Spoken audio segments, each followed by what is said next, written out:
ধরে এদেশের মানুষের অধিকার আদায়ের জন্য অবিরাম সংগ্রাম করেছি, ফ্যাসিবাদের বিরুদ্ধে সংগ্রাম করেছি, ফ্যাসিস্ট শেখ হাসিনাকে এদেশ থেকে পালিয়ে যেতে বাধ্য করেছি এবং শেখ হাসিনা প্রমাণ করেছে সেই বাংলাদেশের পক্ষের কোনো শক্তি নয়। শেখ হাসিনা কোন দেশের লোক? কে প্রমাণ করে দিয়েছে? শেখ হাসিনা নিজেই প্রমাণ করেছে সে দেশের লোক না।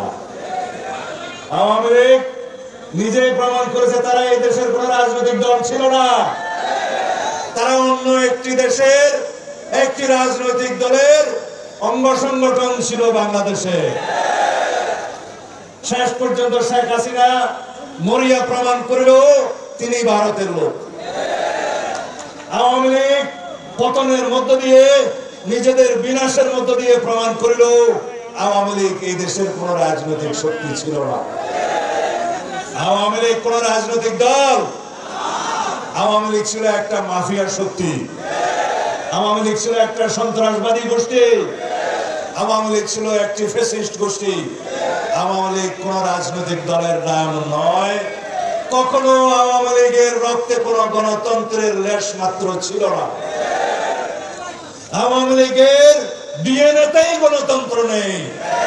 সুতরাং আওয়ামী লীগ নামের কোন সংগঠন কোনদিন রাজনৈতিক সংগঠন ছিল না, ভবিষ্যতেও হবে না।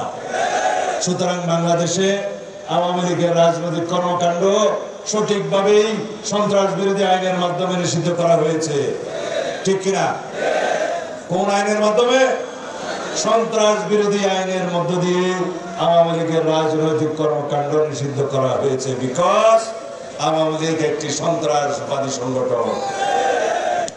সুতরাং আপনাদের উদ্দেশ্যে আমার একটা কথা আছে, যদি এই দেশের মানুষ ভালো রাজনৈতিক আদর্শ পায় তাহলে অতীতের খারাপ রাজনৈতিক আদর্শকে পরিত্যাগ করবে।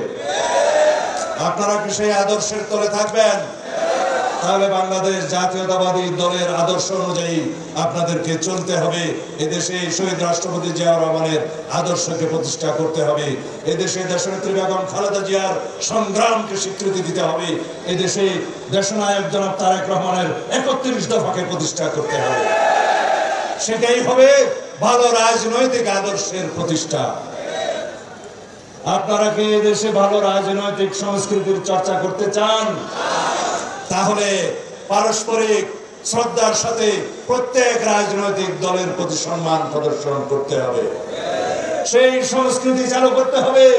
সবাই এদেশে যারা গণতান্ত্রিক রাজনীতি করবে সকলের প্রতি সম্মান প্রদর্শন করতে হবে। এটাই হবে আমাদের রাজনৈতিক সংস্কৃতি।